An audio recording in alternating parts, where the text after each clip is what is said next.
అడగడం కాదు ప్రార్థన, యేసు అడుగు జాడలలో నడచుట మన ప్రార్థన.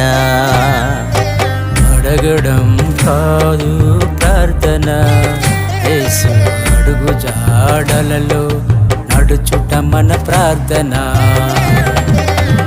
అది ఏ శ్రేష్టమైన ప్రార్థన, యేసుకు ఇష్టమైన ప్రార్థన. అది ఏ శ్రేష్టమైన ప్రార్థన, యేసుకు ఇష్టమైన ప్రార్థన. ప్రార్థన